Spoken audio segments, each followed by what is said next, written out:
Hello friends, నా పేరు లక్ష్మణ్. ఇవాళ మనం బైరామల్గూడ జంక్షన్ దగ్గర కొత్తగా ఓపెన్ అవబోతున్న ఫ్లైఓవర్ గురించి వివరాలు చూద్దాం. ఈ జంక్షన్ దగ్గర ఆల్రెడీ ఇంతకుముందు 2 ఫ్లైఓవర్లని నిర్మించారు. ఒకటి LHS, ఇంకొకటి RHS.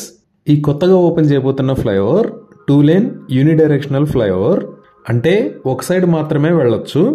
ఓవైసీ జంక్షన్ నుంచి ఇటువైపు వచ్చేవాళ్ళు ఈ ఫ్లైఓవర్ వాడుకొని కింద ఉన్న జంక్షన్ ని క్రాస్ చేసుకొని టువర్డ్స్ సాగర్ రోడ్డు వైపు వెళ్ళొచ్చు. ఈ జంక్షన్ దాటిన తర్వాత ఫ్లైఓవర్ 2 పార్ట్స్ కింద డివైడ్ అవుతుంది. ఒకటి చింతలకుంట వైపు వెళ్తే ఇంకొకటి నాగార్జున సాగర్ రోడ్లోకి వెళ్తుంది. ఈ ఫ్లైఓవర్ మొత్తం పొడవు 1.7 కిలోమీటర్లు.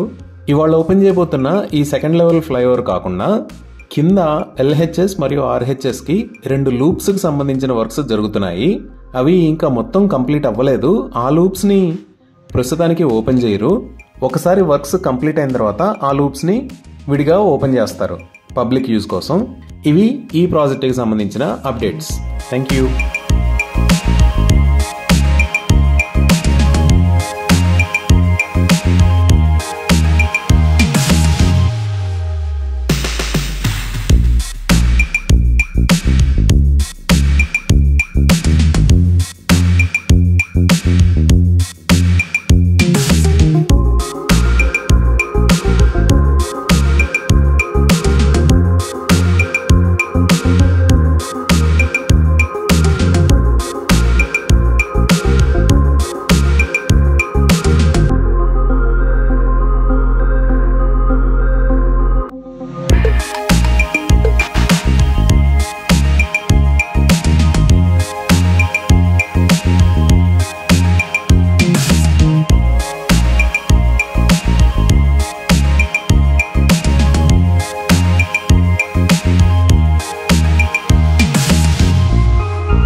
Thank you.